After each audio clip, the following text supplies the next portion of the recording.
নিজের পুরনো জায়গা ফিরে পেতে চান দিলীপ ঘোষ। তাই এবার তিনি এমন কাজ করলেন যার জেরে চমকে উঠল সকলে। নিজের পুরনো জায়গা ফিরে পেতে ঠিক কার শরণাপন্ন হলেন দিলীপ ঘোষ জানেন? দিলীপ ঘোষের পদক্ষেপেই সবাই একেবারে অবাক।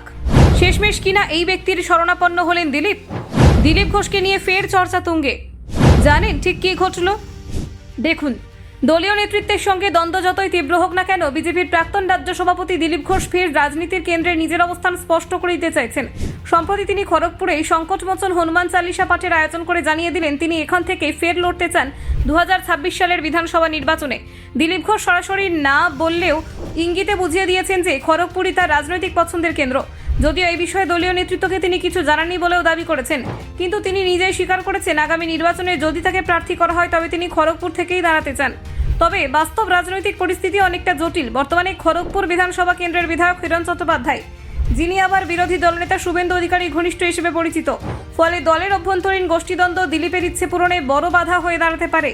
এই প্রেক্ষাপটে দিলীপ ঘোষ খড়গপুরে 21 দিনব্যাপী হনুমান চালিসা পাঠের আয়োজন করেন। তার দাবি, তিনি এই পাঠের মাধ্যমে নিজের বিরুদ্ধে থাকা শত্রুদের বিনাশ কামনা করছেন এবং সংকট থেকে মুক্তির প্রার্থনা করছেন। এই আধ্যাত্মিক কর্মসূচি যেন তার রাজনৈতিক সংকটের প্রতীক হয়ে উঠেছে। রবিবার খড়গপুরের নিজের রেল কোয়ার্টারে দিলীপ ঘোষ নিজেই এই পুজোয় উপস্থিত ছিলেন। তিনি বলেন, বর্তমানে পশ্চিমবঙ্গের রাজনীতি এবং তার ব্যক্তিগত রাজনৈতিক পরিস্থিতি তাকে সংকটে ফেলেছে। সেই কারণে তিনি সংকটমোচন হনুমানের শরণ নিয়েছেন। দলীয়ভাবে দিলীপ ঘোষ এখন এক প্রকার কোণঠাসা। তিনি রাজ্য সভাপতির পদে নেই এবং রাজ্যের কোনো দলীয় কর্মসূচিতেও তাকে আর ডাকা হচ্ছে না। তবু তিনি নিজের মতো করে রাজনৈতিক উপস্থিতি বজায় রাখছেন, বিশেষ করে নিজের ঘাঁটি খড়গপুরে কর্মী সভা করে তিনি বুঝিয়ে দিয়েছেন মাঠে তিনি এখনও রয়েছেন। আর দলের অভ্যন্তরীণ নীরব বিরোধের বিরুদ্ধে তিনি সরাসরি কিছু না বললেও প্রত্যেকটি বক্তব্যে সেই ক্ষোভের ইঙ্গিত থাকছে। বিশেষ করে বর্ধমান দুর্গাপুরে প্রার্থী করা নিয়ে তার অভিমান বহুদিন ধরেই প্রকাশ পাচ্ছিল। দিলীপের অভিযোগ, তাকে দল বারবার পরীক্ষায় বসিয়েছে। প্রথমে রাজ্য সভাপতি হওয়ার 6 মাসের মধ্যে তাকে বিধানসভা ভোটে লড়তে বলা হয়েছিল। তখন তিনি খড়গপুর পছন্দের কেন্দ্র হিসেবে জানিয়েছিলেন। পরে তিনি মেদিনীপুর থেকে লোকসভায় দাঁড়ায়, কিন্তু তৃতীয়বার দল তাকে কোনো মতামত জানানোর সুযোগই দেয়নি।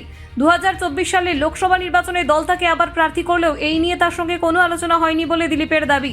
তার মতে এটাও ছিল দলের তরফে একটি পরীক্ষা। ফলাফল যা হয়েছে তা সবাই দেখেছে বলে তিনি মন্তব্য করেন। এই প্রেক্ষাপটে ফের খড়গপুরকে সামনে রেখে রাজনৈতিকভাবে সক্রিয় হচ্ছেন দিলীপ। সংকট মোচনের পাঠ হয়তো তার কৌশলগত বার্তা, দলের ভিতরে নিজের অবস্থান পুনঃপ্রতিষ্ঠা করার প্রয়াস। তিনি হয়তো বুঝিয়ে দিতে চাইছেন তাকে উপেক্ষা করা যায় না। রাজনীতির ময়দানে এই ধরনের আধ্যাত্মিক কর্মসূচি সাধারণত কৌশল হিসেবে ব্যবহৃত হয়। দিলীপ ঘোষের ক্ষেত্রেও বিষয়টি তেমনই ধরা হচ্ছে। নিজের ঘাঁটিতে তিনি সক্রিয় কর্মীদের জড়ো করছেন এবং বার্তা দিচ্ছেন তিনি এখনও প্রস্তুত। 2026 সালের ভোটে দল তাকে প্রার্থী করবে কিনা তা এখনও নিশ্চিত নন। তবে তার স্পষ্ট বার্তা, তিনি খড়গপুরেই থাকতে চান। দলের অভ্যন্তরে গোষ্ঠীদ্বন্দ্ব কতটা প্রভাব ফেলবে সেটাই এখন দেখার বিষয়।